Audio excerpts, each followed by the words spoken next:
Girl. Girl, what? Girl, what? Girl, what?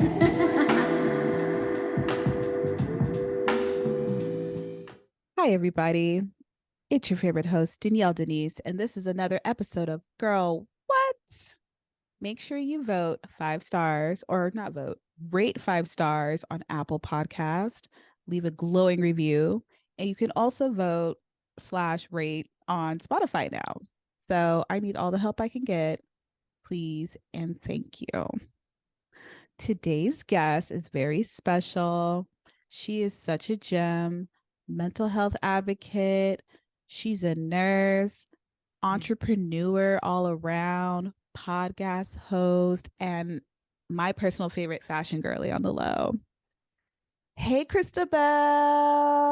Hi, Daniela. Hey, girl. Daniela. Hey. Daniela for Spanish. I'm here for it. I like that little A. It's cute. Danielle. Hi. I'm glad to be here. Thank you Thank for you for coming. having me. Of Yeah. course. Of course. Me and Christabel actually met during the pandemic through our mutual friend Felicia. Shout out to Fee. And I think it was a Juneteenth event. Pretty sure, because I remember it was a Mhm. busy day in Lamert, lots of things going on, people everywhere.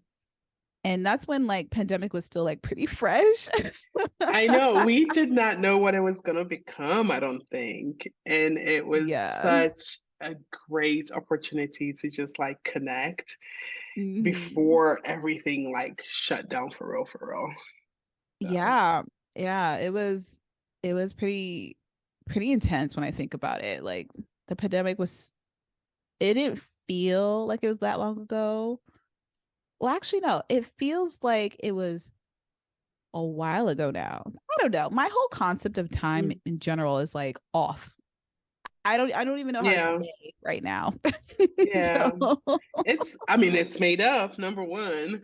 Um, and made up. also like it's just like if you're having fun, it's like really short. If it's things are harder, it's like or is it the other way around? I think it's the other way around. If you're having fun, it's going really fast, and it's like if things are a little harder, you're just like, why is it not going? So, yeah, That's very no, true. for sure. Right. That's very true. Our perspective is made up with the experience, I guess. It is what it Mhm. is. Yeah. So let's check in. So Christabel used to travel. She was a traveling nurse for a while, Mhm. navigating through the pits of COVID in various states. I remember Mhm. that vividly. Mhm. Mhm. And now you are stationed, right? Mhm. Mhm. Okay. So no longer going around the world or around the country. Country at least, yeah. So now Mhm. we're up in the northern Cali Bay Area. Yeah, I was a travel nurse for 8 years. It's one of those things Oh, where, wow. like, when I was doing it, I was just like, this is what I'm doing. I lived in Airbnbs for 8 years, essentially. I had like stuff in storage, and then Airbnbs. I became the queen at like packing and unpacking. I can load a car with like I'm talking because I cook. So Yeah. we have air fryers in there, we have crock pots in there. And so I was like just a traveler for 8 years, and I didn't think I was going to stop traveling because I loved it so much while I did it. I Yeah. also knew that true to who I am, when something doesn't feel good anymore, we're done with it.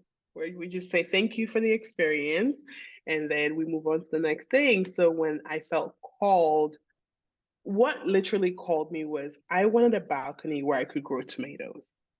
And Mm. it just kept, it would not leave me alone. I was just like, this, I'm literally going to stop travel nursing to grow tomatoes. I So love it. it wasn't even so much so like, oh, I want to go, I want to live in Oakland, and like I want to buy a house and grow a family or whatever people do Oh, when they are settle down. stationary. Yeah. Yeah. It wasn't that. I just like I was staying at Airbnbs 3 months at a time. Mm, And like it takes like 90 days for tomatoes to fully grow.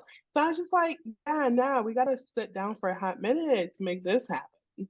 And that's how right. come 2.5 years ago I was just I got a place with a balcony and I'm growing tomatoes. So that's how that happened.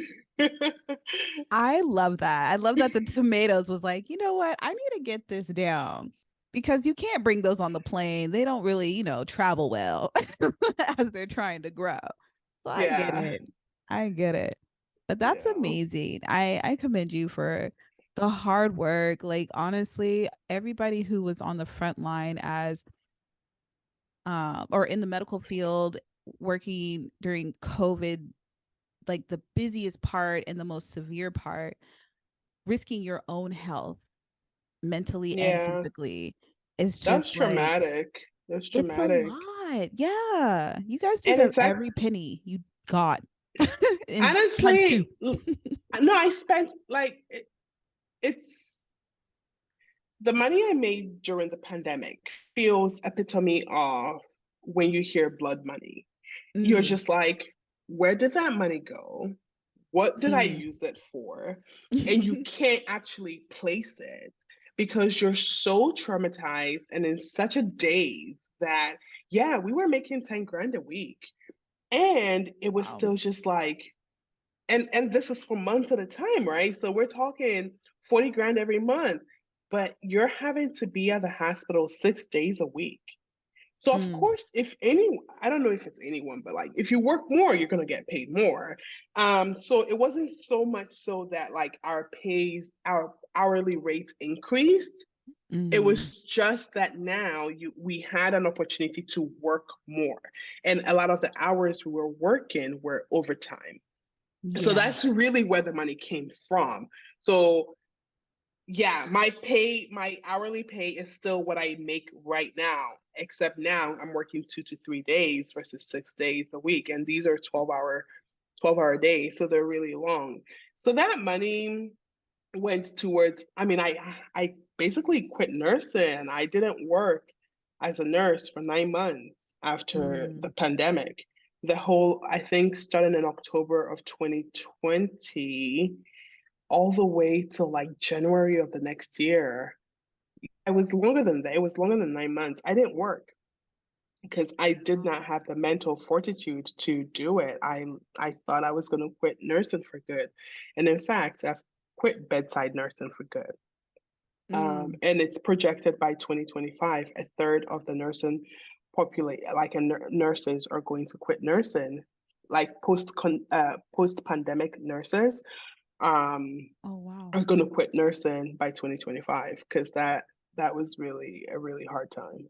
Yeah. Because everyone spent like everybody I know, a lot of my friends who are also nurses worked during the pandemic. I remember one of my Bay Area girlfriends visited me the weekend, like we were right about to shut down. It was so crazy. Like we were trying to go out still. We're like, should we be doing this? Places are closing Mhm. early. It's feeling weird.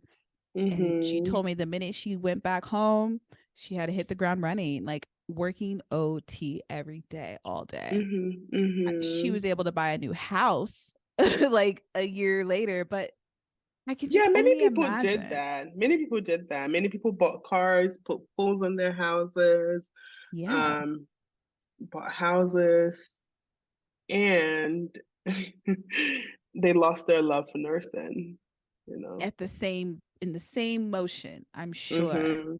I'm sure. Mhm. Mhm. So Yeah.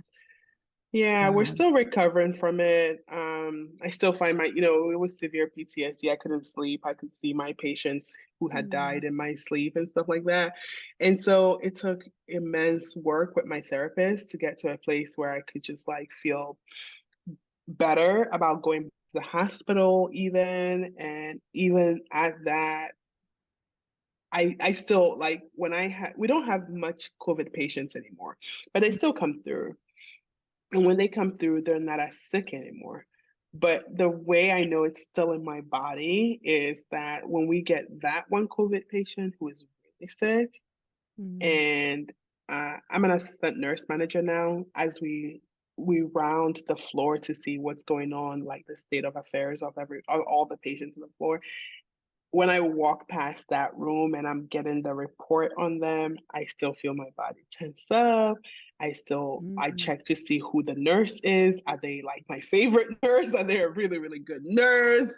Are they mhm. going to make sure this patient doesn't die? Am I going to make sure I stay on top of this chart and this patient? So I can still feel that thing, that extra care to make sure Yeah. not on my watch, you're not going to die on my watch kind of thing, you know? So it's still there, but the recovery is like certainly evident. Yeah. And it took me like staying in therapy throughout that process to really, really help. Yeah. I I bet. Like there is Mm-hmm. like I feel like you're gonna get that PTSD regardless. Mm-hmm. Mm-hmm. Mm-hmm. So I applaud you to at least, you know, elevate your career to the management level. So now you're just overseeing it in that regard. But Yeah. I can see your love for, at least the care for patients is still important to you to know that Mm-hmm. For it's got to sure. be Yeah. right. Yeah. Yeah. Now I just tell people, make sure you're Yeah. doing your job, make sure you're doing it Do right. your job. Right. Yeah. And I can support them and I can, we have a lot of new nurses, a lot of nurses who went to school during COVID era. Can you even Mm, imagine? Like I went to nursing school in 2010 and we had clinicals and experiences that are invaluable to the nursing career. And yeah. nurses, the brand new nurses who've been a nurse for 2 to 3 years, they didn't have those same experiences. So it feels really enriching for sure to be able to like guide them and teach them and say, okay, I know y'all didn't get a chance to learn this, but this is how we do it. We actually do care for patients in this way, and that feels really good. So yeah. Yeah. That Mm, too is a very interesting perspective. You're right. Because I do know a couple of girlies who actually, they're still working on their RN programs, right on the brink of graduation. But I can only imagine like if the clinicals will be the same or they're going to be like thrown in the field or like, I don't know. I don't know the process, but it's going to be so crazy for the girls now, the girls and yeah. boys. This episode is special because right now we're in the middle of May, and May is Mental Health Awareness Month. Mm-hmm. Mm-hmm.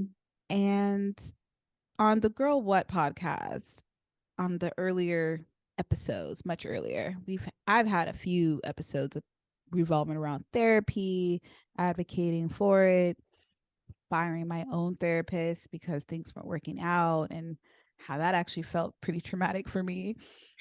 And just the overall necessity for some of us to have that outlet in regards to just feeling sane and decompressing from the everyday life of adulting, because adulting is Mm-hmm. just, I feel like it's all about just managing your stress and Mm-hmm. paying a bill on time. Mm-hmm. So, and then somewhere in between all that, you're supposed to have fun and get your life goals done. So Yeah. Yeah. it's a lot to it. But I know you, Christabel, as far as your brand online, you're always advocating for mental health, but just also sharing your experiences with life in general, which is super helpful for a lot of us who follow you. So Mm-hmm. I really enjoy your content. But for the mental awareness month, you've been posting a lot of great gems that have been beneficial to the reader, the consumer. Mm-hmm. Um, I want to start with the ego driven therapy advocates.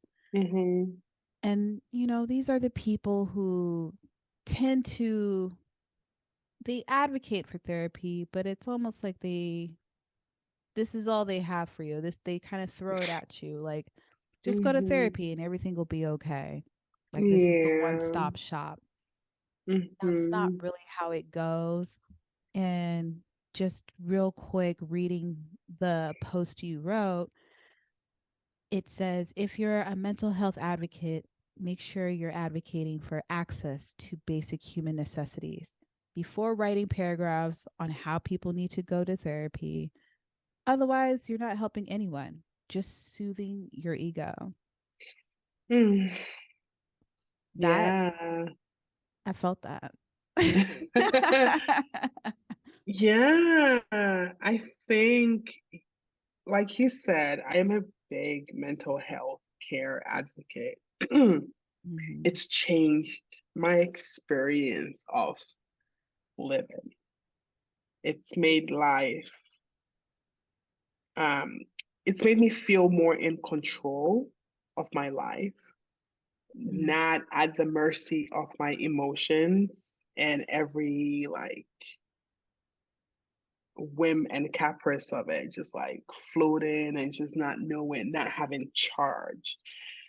And so I will always be a big advocate for it, be it therapy or other modalities.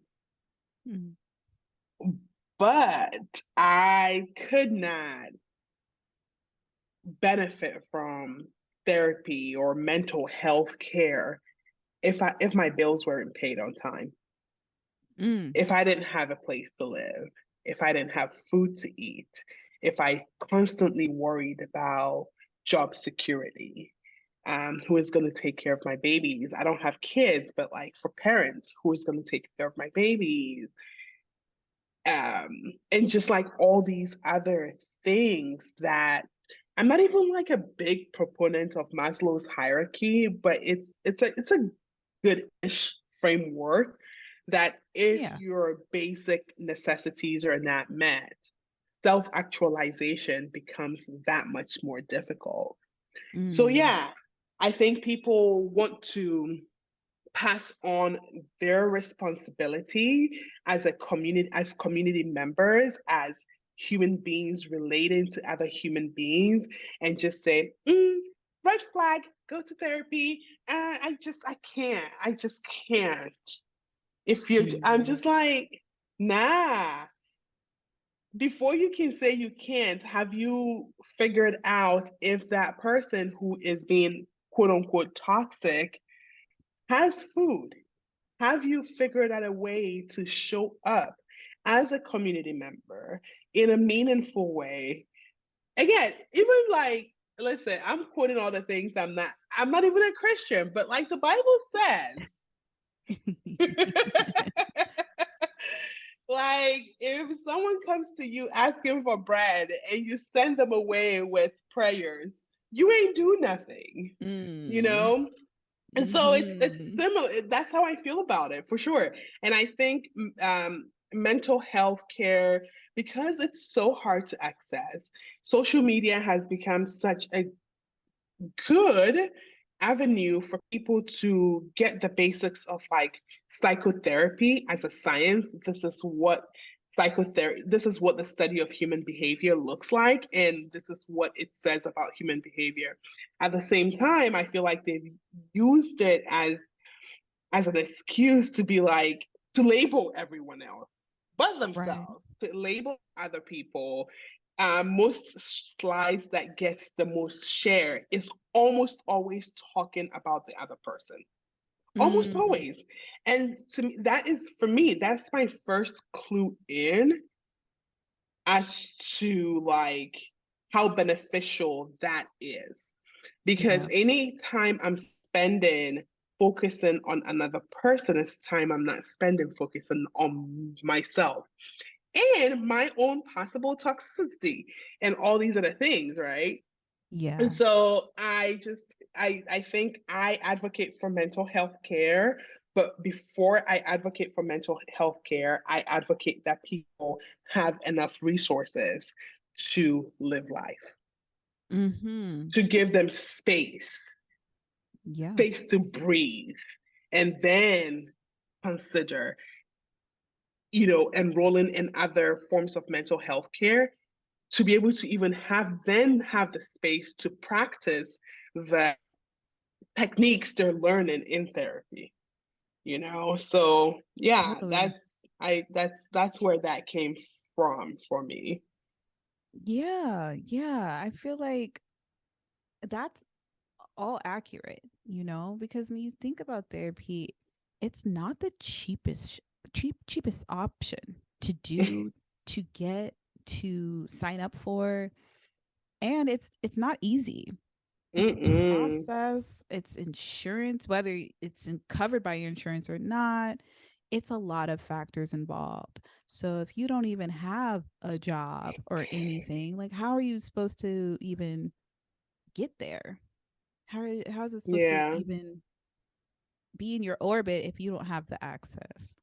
So, Listen, the options, well, there are times I had insurance, there are times I didn't have insurance. But even when I had mhm, insurance, the options that were presented to me for therapists were abysmal, were mhm, laughable, like seriously. So I had the same therapist, the first one I signed up with is the one I stayed with for 7 years because he was brilliant. mhm. He worked for me. Our dynamic was perfect, and he was like $50 a week.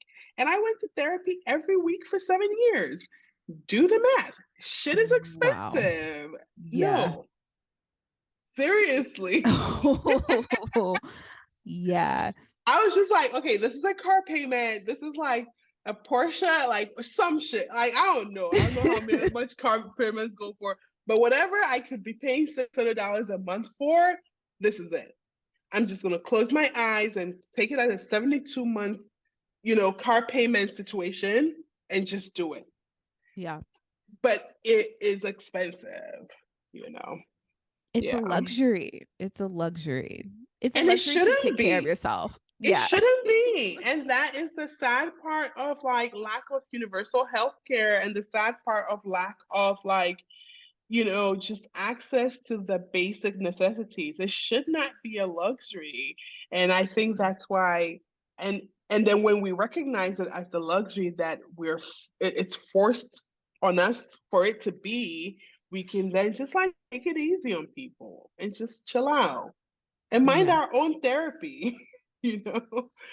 You know, and you know what? I actually had to catch myself sometimes because at a point I was like kind of that girl where I was like, you just need to go to therapy.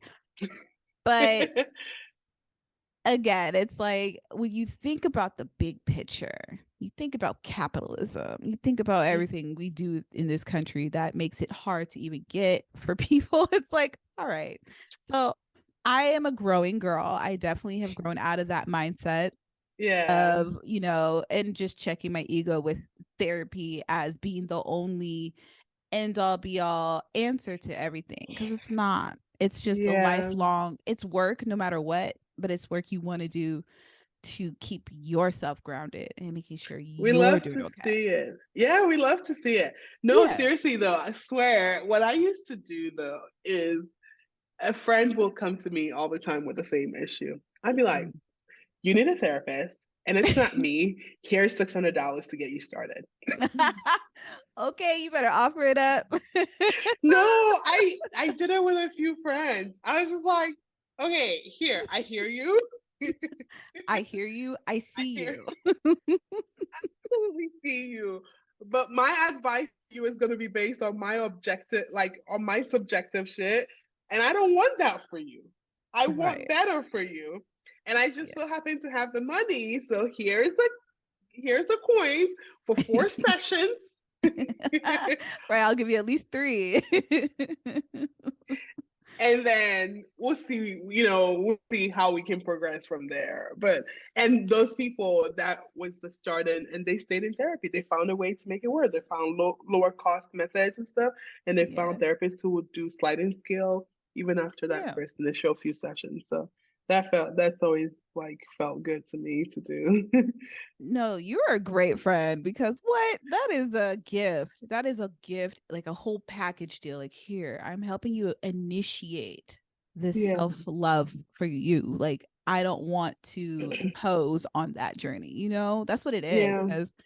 And even for the outside perspective, like being the friend, always receiving this person's problems, it's like, I don't have the answers. Like, maybe Hmm. you just want to vent, and I hear you, but Which I can listen to, but when you ask for advice, then I yeah. feel like I'm out of my league, you know?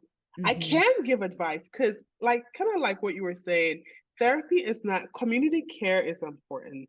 There's a Yeah. lot of wisdom in our friendships and in our communities that Western psychology and just the way we do life in the Western world makes us think that we can't find healing within our communities.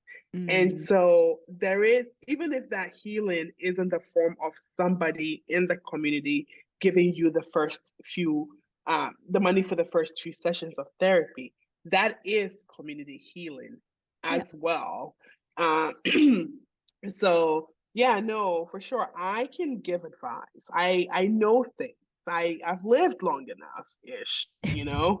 Yeah. Shit, I'm almost 40, you know? And so it's like I have so there are things where I can just objectively not even give advice, but like talk you through and just ask questions and then you find the answer yourself. I have that skill and ability.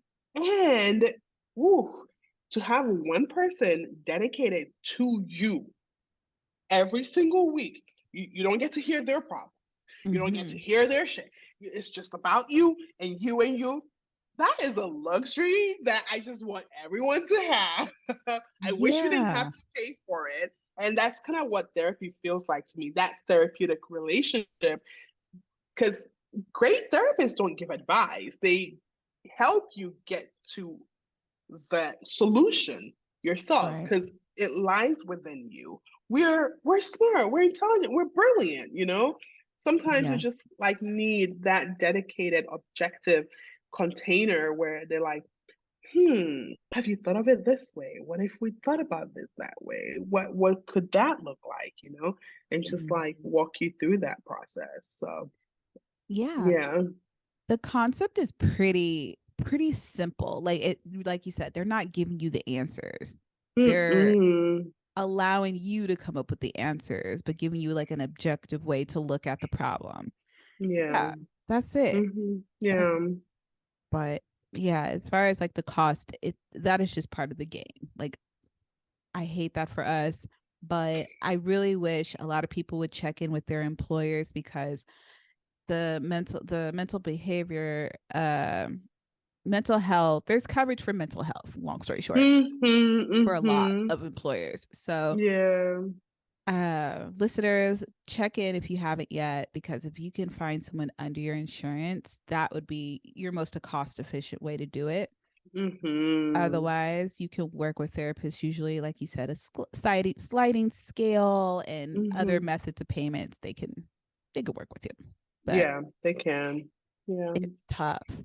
Mm-hmm. So to you, Christabel, with everything going on, just navigating life, relationships, being a podcast host, building your brand, being an entrepreneur, how do you balance everything out mentally? Honestly, I am someone with severe childhood trauma. Mm, And as a result of that, uh, the implications of pushing myself too far, far or too hard is immediate. mm, And because of that, I don't push myself.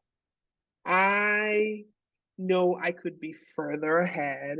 I could be working more shifts. I could be making more money. I could be really just like staying up and hustling and I just opt out. I know that these are the things I want to do with my time on this earth. mhm. And I am open and available for it to take as long as it needs to take. So that's people will clamor for retirement. I'm someone who wants to be working at 80 and 90. I want to be Mm. Toni Morrison. I want to be Maya Angelou. I want to be going on tours. I want to be talking still. I want to be invited to have conversations and like have discourse and contribute. I don't want Yeah. to retire at an arbitrary age and be at home doing nothing. So because that is my mentality, um, I just let things take as long as they take I love that. while prioritizing what I know that I need to stay well. Mm-hmm. Um, and so I work 2 days usually now, not because I have a fat savings account, but because I'm just like, I can't do it. I can't. If I do it, I'm gonna be so burnt out. Yeah. I've done it when I used to work 6 days a week. That was 70 hours a week on my floor, on my feet, taking care of patients. And I would do that for several months, and I'll scale back to 5 days a week. And I did that for many, many years. And I just, even then, I still only work 9 months out of the year because I'll push hard for 3 months, take 1 month off, and rinse and repeat to the end of the year. So I've always just so it's a protective mechanism how big my trauma is.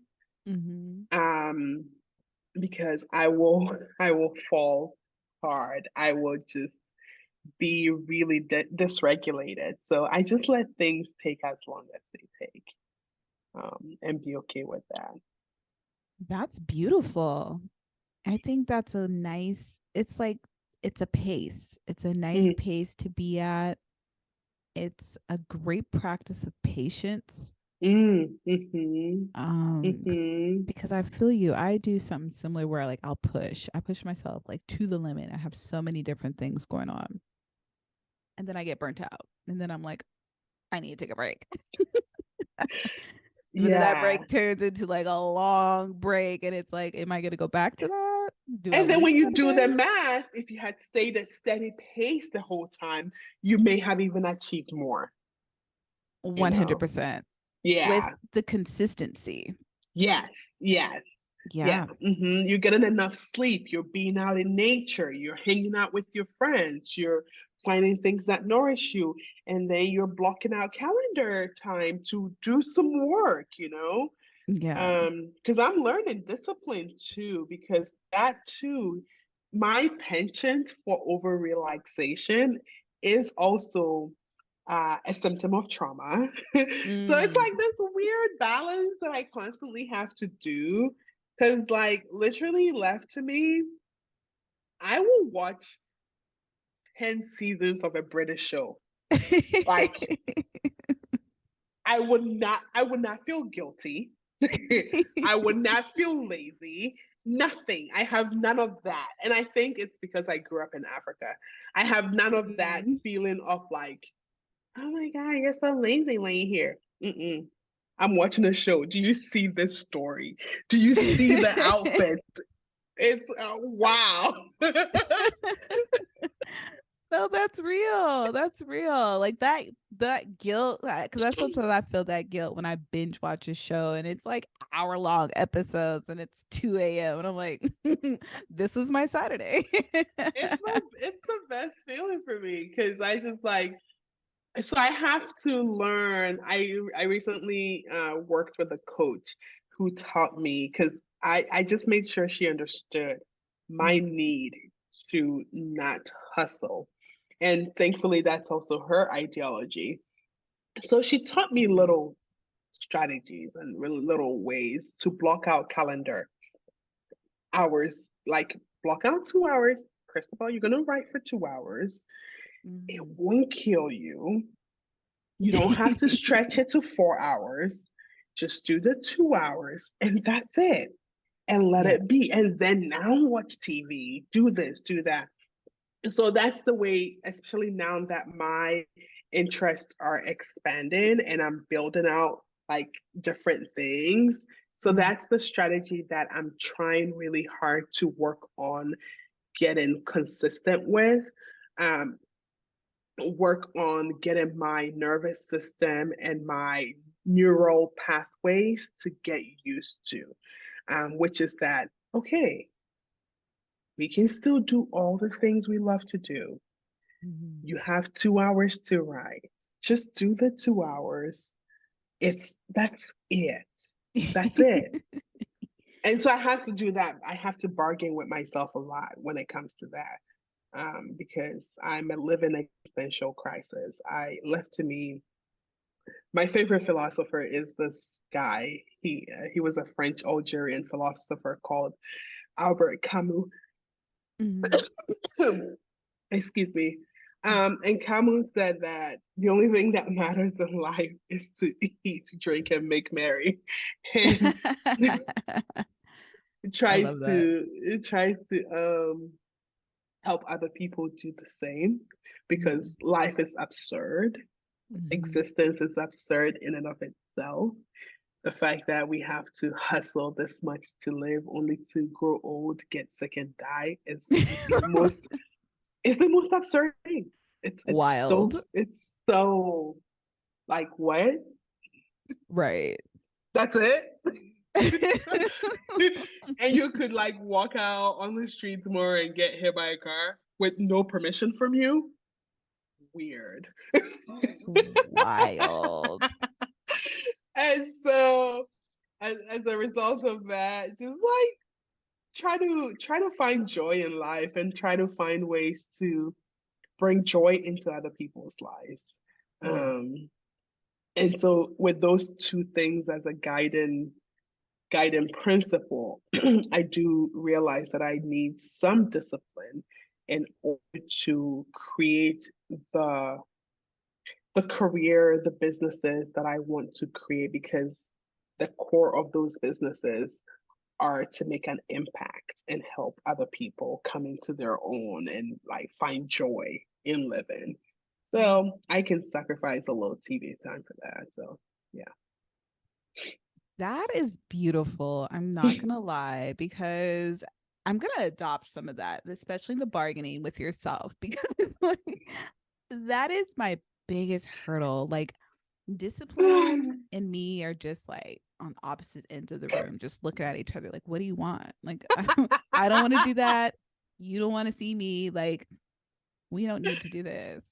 But just writing it down, I've learned that I do need to write the things down. I actually got a whiteboard now, so I'm jotting Mhm, things down of things I need to do and just to mhm. see it, because I have to see Yeah, things. And yeah. then I think I need to start bargaining. I need to start telling myself like, okay, Danielle, watch this show, but like for a couple hours, sketch some little outfits and stuff out that you want to make next year. Like, all those little Mm, things add up. yeah, So, no, that was yeah. great. You were talking to me, girl. Thank you. I'm glad. My coach Chloe was talking to me too, and I was just like, yeah, because my podcast, even I will record every week for a minute, and then I Yeah. won't for 6 months, Oh, yeah. And I just was like, okay, you like doing this stuff, so just like let's figure it out, let's figure out how we can make it work Right. without this like pressure, because already the thing is not making you money anyway, so it's not about the money. And so if it's Listen. not about the money, then there's no the pressure is lessened, and just like chill out, do it. Block 1 hour a week. It will not Yeah. kill you. Yeah. It literally will not kill you. So that's what I'm practicing right now as I just like try to put on these different hats to try to do all these different things that I'm passionate about. I love Yeah. that. I love that. Yeah, no, my a couple podcasts ago is about podcasting being hard. It really is Hmm. one of the hardest fields to like, because success can look different for everybody. Not everyone wants to be part of a network and start doing 2 episodes a week and be under contract, but it sounds good because it sounds like, oh, maybe it'll take me out of my 9 to 5 and my everyday grind and other aspects that I don't love about my life. But then like I hear the horror stories and I'm They like, work them. they Do work you them like understand? dogs. They work. There's nothing. Can you imagine Mm-mm. doing something you love only for it to become like a shackle? Yeah, like you're a slave to it now. Like, where's the fun in that? I, and you can't even quit because you have a contract. A contract and like set days throughout the entire calendar Oh, year. Janelle, that would kill. You see this? I didn't even know these things. I feel like I knew peripherally that like things exist and I could look into things, but Yeah. my inner child knows me. Yeah. My like, and it protects me like a mother. Like, I don't even know if you cuss on your You can podcast. curse. Yeah, you can do whatever you want, girl. Like, it protects me so much where I'm just Mm. like, oh, my mental health will be I have a younger brother who has mental health illness. I have like family Mm. history, and I am just like, nah, we ain't trying to go like mad, like legit, like we can Right. just stay like Or even kill. Just host. precarious, I'm not all for what? Something I want to do for what? For money? Ain't Yeah. nobody care. And No, the right. money gonna come regardless, you know? Yeah. I really do believe that.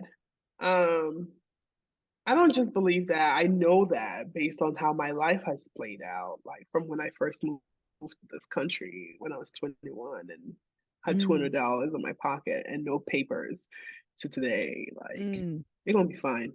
It'll be fine. Yeah. So You did that. You overcame, girl. Let's get into your coaching program. It's on the way. so excited. I heard It's a such little a bit. labor of work.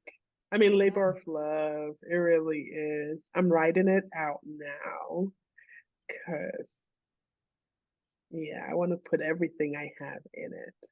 It's called Boldly Authentic. Um, Love that. and the premise is to help people like me, mostly BIPOC, really Black, but I fucks with like Indigenous and people of color too, Yeah. who are decolonized. Love it. Uh, um, women and femmes who have struggled with living authentically, Mhm. um, being themselves despite the constraints put on them by society, culture, expectations, gender, sexual, heteronormative like sexuality norms. Um, how do we begin to own, to discover who we are? Do we even know who that is? Like, how do we begin to discover it? How do we then integrate that discovery, what we discover? How do we make it real without alienated our food? We don't need to, we're not white people. We don't cut out our family willy-nilly. If you have to, you have to. But it's without like alienating the people we don't want to alienate. Uh, Mm. we love them and we love us. How do we make this work? Right. And so my goal is to teach everything I know because those have been the biggest, that's been the biggest work I've ever done. Growing up Jehovah's Witness, being gay, being a first daughter to an African mother, and how do we cultivate community that is engaged and meaningful? Not just people we party with, it's people who we can call about our mom being sick. It's who we can Mm. who we can have come over at midnight. And it's not like, I feel like sometimes we feel like we need that in best friends, and it can certainly be valid, but you can just have that in a community where it's not just like one person doing this for you. It's like you water each other's plants, you take the dogs for a walk, you do laundry, you figured this out. Even in this modern life we live, it is possible. My life is a testament to that. So like, how do we build meaningful, engaged communities? So it's going to be like workshop based with like cute little assignments. We're going to call a friend and we're going to throw Sunday dinner. We're going to have a Zoom play Oh. day. We're going to do things. And then lastly, how do we cultivate a life that is like easeful? Mm. Because life is short and it's long. So then how do we live life just easefully? How do we make time for hikes? How do we grow pepper on our balcony? How do we like have only wear things that spark joy? So there's a style element to that. So there's going to be a workshop on like let's figure out how to create a wardrobe, a closet that sparks joy, where every piece you pick up, you're just like, yes, this is me. This is the colors I like. This is shapes I like. This feels good on my body. We're not attached to the number on the scale. We're not attached to the size of the garment. We're just attached to like things feeling really good on our bodies. And so that's the program. I don't know if I'm like, gonna be able to do it, but I really, really I don't like, I feel like my worst nightmare would be to do something that people don't actually, to create something that they can't actually apply to their Mm. lives. So that's the challenge for me. How do I make this, instead of just like some random like IG square thing and like infographics, how do I make things that like is impactful? How do I create a coaching program that really, really changes someone's life? So, I am so excited for this. It sounds beautiful. Is this going to be both like interactive in person and virtual, like online, or how are you planning to do this? for now, it's going to be virtual. It's going to be like Okay. weekly Zoom calls, and like and then give people an opportunity to meet together if they're in the same area. Oh, okay. Um, my eventual hope, my coach who is helping me develop the program, because I've never done anything like this, and learning strategy and structure and things. It's a thing you have to learn. You can't just have passion. You also have to learn the skills to execute it. Of I course. learned. Yeah. And so I told her, I was like, I want an in-person retreat, like 3 cohorts a year.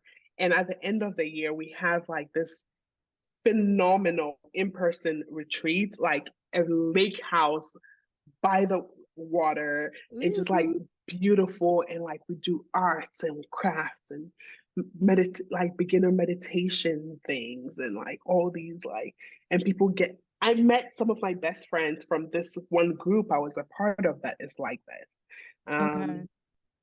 And so eventually that's kind of what I want. And I want retreats in Ghana because I have a little property that is like 5 minutes from the ocean in Ghana. I Oh, know. well, that I I'm know. down for that retreat. Let me know when you're doing that. I'll be there. So I'm building it out, and but that's the like 5 year, like, you know what I'm Yeah. saying? I just want people to like, ah, it's inspired by my work as a nurse, actually, surprisingly. I want people Hmm. when they're sick or in the hospital, they have people rotating around the clock, bringing them food and just like flowers. And, I Yeah. so we're so lonely. We're not so alone. We're not going through this life alone. If I Yeah. could build a commune, that's essentially what I'm trying to build. Except like, you know, Yeah, I don't you have like living freedom with to that move many around. people. Right. You don't have to like stay here permanently, but come visit. I want to teach you to build your own little communes and your own little lives, I'm here for the community aspect for Yeah. sure. I think Mm-hmm. a lot of us operate very independently. I think that's part of my trauma too. Like I'm hyper independent. Like I will do everything I can for myself. And like I've been told many a times, like you need at least a boyfriend or at least somebody who can like do the like handiwork around my apartment because I've been trying to do it all and I will hurt myself. And it's like, all right, Yeah. maybe I will call somebody. But Yeah. it's like TaskRabbit. So it's like it would be nice to have that community aspect a little bit more where it's like, call your friends and just have someone to like check in with you. And I did see the post about this where you were saying like have them be able to check in with your parents or just like your other family because if it is your best friend or close friends, you should be able to have that contact if need be. So Yeah. it's just like I want to be able to extend my emergency contacts beyond like my grandma who isn't even that close. Like she's down the street. She's like 30 minutes away. So it's like if something were to really happen, it's like Yeah. I, let's And be I real. think it's possible. I think it's possible I think, a lot of people are in my DMs. I have a lot of interaction with a lot of people because Yeah. I talk about this stuff all the time. And I hear a lot of, I wish, I wish, I wish, Mm-hmm. and I just want, I'm pulling on all the knowledge I have as a teacher, an educator, a leader to say, this is possible. This is the work I do in hospitals to come up with ideas to get patient care to a certain level, to get family involvement to a certain level. So now Yeah. I'm just hoping to bring it out in the community to show people that with mindfulness and a strategy, if you're mindful, if you're intentional, and you have a literal strategy on how to make this happen. Because here's the thing, I came out when I was 28. And before then, I was a Jehovah's Witness. And Jehovah's Witnesses are only allowed to be friends with other Jehovah's Witnesses. And you're not allowed to be Oh. gay. So when I came out, I was disfellowshipped essentially, and I lost all of my friends. Imagine Oh like wow. all your friends from age 1 to 28, they all are gone overnight. I Mm. thought I felt so lonely. I thought my life, I just thought there was no way. Like my wedding to my ex, we had 12 people on the wedding party in the wedding party. Mm. All 12 of them were her people. Oh wow. Every single one of them. That's how isolated my life was. And to be here now, albeit it's taken me 9 years because I'm 37 now, I'm almost 38. It's taken me almost 10 years to build it back up. And I didn't think it was possible.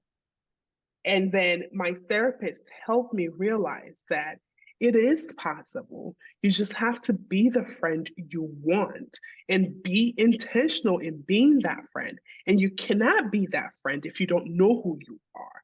So Right. let's discover who you are. Let's lean into that's when I started getting tattoos, essentially. Like, so when I Mm. began to discover these things, next thing I know, I was covered in tattoos because I was just like, where did that come from? Turns out it was in there all the time. And so then I began to attract people, either because they like tattoos or we could talk about this and that and the other. I got piercings, I shaved my head, and it seems like the two don't go together, but they go together so well when you really become you. Mm-hmm. People Mm-hmm. notice. And one of my favorite sayings is like, they get better when you do. Mm. And so, like, when I got better, oof, and I could be a good friend, truly listen, truly care, truly show up, truly be inconvenienced for another person. not just like, oh, let me see if I can squeeze it in. Nah, I'm coming, you know? Yeah. And then my life changed, and I people are still like nervous about therapy, like we talked about. So this is not a replacement for therapy, but it's like kind of a bridge, Yeah. where you're like, yeah, I'm not a licensed psychologist, and I don't, I'm not, this is not what this is, but I got things to show you if you want to listen, and we can all learn together too. So I'm excited. I could talk about this forever. So. I'm excited for you. Listen, you might see me sign up. You might see me in there. That is a and, beautiful and thing. and can you imagine the people who would sign up? I feel like, well, I'm still scared about. I do everything scared. You have to. That's life. Yeah, you got to do it scared. That's me every It's day. yeah. Because like my coach is like, absolutely, because it's gonna be a small cohort of like 12 people. She's like, Mhm. you're gonna get that. I'm like, yeah, I doubt one person will sign up. She's like, okay, fine, doubt it and just write the thing. I don't care. I was like, okay, Right. fine. Doubt it, but keep going. Just do it anyway. It's She's like, I'm fine. not gonna try to convince you No. that you're gonna get fabulous people and they're gonna like their relationships are gonna form and like it's gonna be really good. And so Yeah. I'm moving by faith. And Yes. yeah, and my heart and just like really feeling called to. Um, Oh yeah. Oh yeah. This is gonna take off, girly. Don't you worry. You're gonna have the commune, you're gonna have the retreats.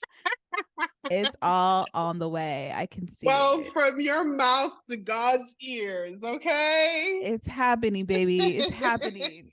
Thank you. Thank you for asking about it. Oh, that's it's like the Of first time course. I've really talked about it like in public, outside of like Oh my close. wow. I know, like, I talk about it some on Instagram, but I've not talked about it yet because it's Yeah. not yet time. It's not yet time to do the sales and marketing part of things yet. Right. There's levels. I understand. But this is the exclusive, we're gonna share with the Yes, people a little yes, early. yes. Yeah. I So, love that. thank you. Of course. Mhm. Well, Christabel, I think we should wrap right here. This was a phenomenal episode. Thank you so much for sharing your journey and everything you have going on with me. Um, Please share with my audience your platforms and any socials that you would like for them to follow. Thank you so much for having me. It's been an easeful conversation, my Yes. kind of jam. So thank you so much. Thanks for reaching out. It's the perfect thing to do for Mental Health Awareness Month. Totally. Um, and I am all over the internet. My podcast is Rich Queer Aunties. So you can find me over any podcast app, Rich Queer Aunties, and I'm Christabel Minta Galloway on Instagram. You can also find me at richqueeraunties.com. Excuse me. So yeah, that's where I live on the internet in those places. So Yes. mhm, Love that. yeah.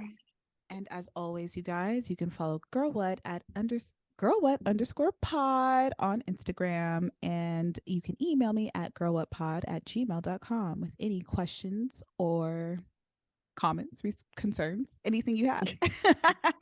I love it. Thank you. You're Yes. doing a thing here. Congrats. Like, I mean, of course, but like, thank you for having me on, and it's brilliant. You're brilliant. So Listen, right back at you, girly. You have a great platform, a great brand, and I am a fan of all your work. thank you. Thank you so much. No problem. Thanks for listening, you guys. Bye.